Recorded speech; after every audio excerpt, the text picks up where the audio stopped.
संयुक्त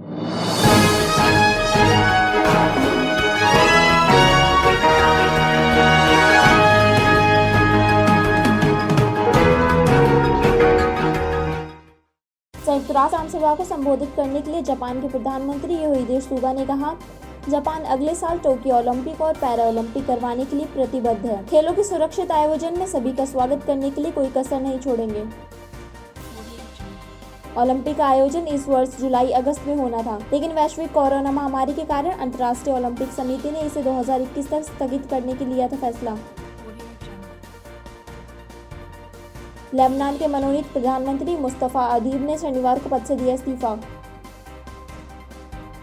ब्रिटेन के गैर सरकारी संगठन हेलो ट्रस्ट ने कंबोडिया में 29 बारूद सुरंगें और 28 गोला बारूद का पता लगाने वाली अफ्रीकी नस्ल के चूहे मागवा की बहादुरी को स्वर्ण पदक से किया सम्मानित। सोमवार को हवाई परीक्षण में तस्मानिया राज्य के बीहड़ मकवेरी हार्बर में रेत के टीले से देखी गई वेलों को ऑस्ट्रेलिया के वन्य जीवन अधिकारियों ने शनिवार से डिस्पोज करने का काम किया शुरू। देखी गई 470 वेलों में से 108 वेलों को बचा लिया गया है, लेकिन बाकियों के बचाने की उम्मीद शून्य। संयुक्त राष्ट्र महासभा को संबोधित करते हुए भारत के प्रधानमंत्री ने कहा, विश्व के सबसे बड़े लोकतंत्र होने की प्रतिष्ठा और उसके अनुभव का हम विश्व हित के लिए उपयोग करेंगे। हमारा मार्ग जन कल्याण से जग कल्याण का है। भारत की आवाज हमेशा शांति, सुरक्षा और समृद्धि के लिए उठेगी। भारत में प्रतिदिन बढ़ते कोरोना मामले के बीच ब्रिटिश जर्नल लैंसेट ने लिखा, भारत स्पष्ट रूप से खतरनाक अवधि का सामना कर रहा है। हालांकि देश ने कई मामलों में विशेष रूप से इतने बड़े और विविधता वाला राष्ट्र होने के बावजूद अच्छी प्रतिक्रिया दी है। इराक के विदेश मंत्री फवाद हुसैन ईरान की पहली यात्रा के तहत तेहरान पहुंचे। ईरानी विदेश मंत्री मोहम्मद जरीफ और राष्ट्रपति हसन रूहानी से करेंगे मुलाकात।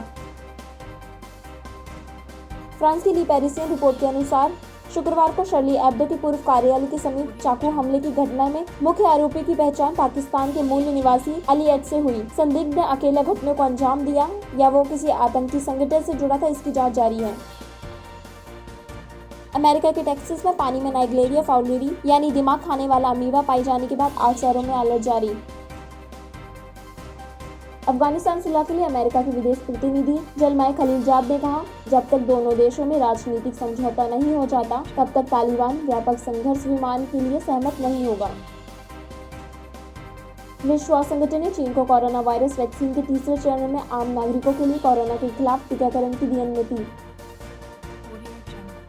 चीन में तीसरे चरण में 5 वैक्सीन का चल रहा है परीक्षण। दुनिया भर में कोरोना संक्रमितों की संख्या 3,30,07,067 पहुंची। अब तक 9,98,285 लोग गंवा चुके हैं अपनी जान।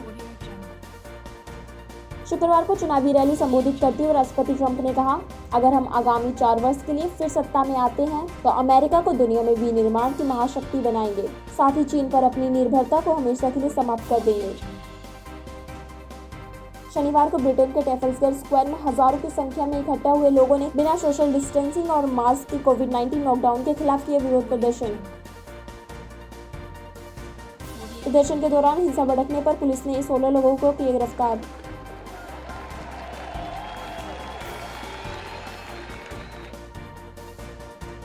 पाकिस्तान के नूरियाबाद इलाके में यात्री बस में आग लगने से 13 की मौत, 5 की हालत गंभीर। बस में 12 यात्री थे सवार।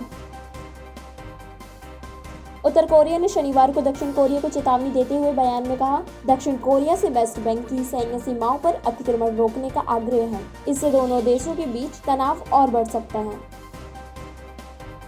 दक्षिण कोरिया की तरफ से मामले पर अभी तक नहीं आई कोई प्रतिक्रिया।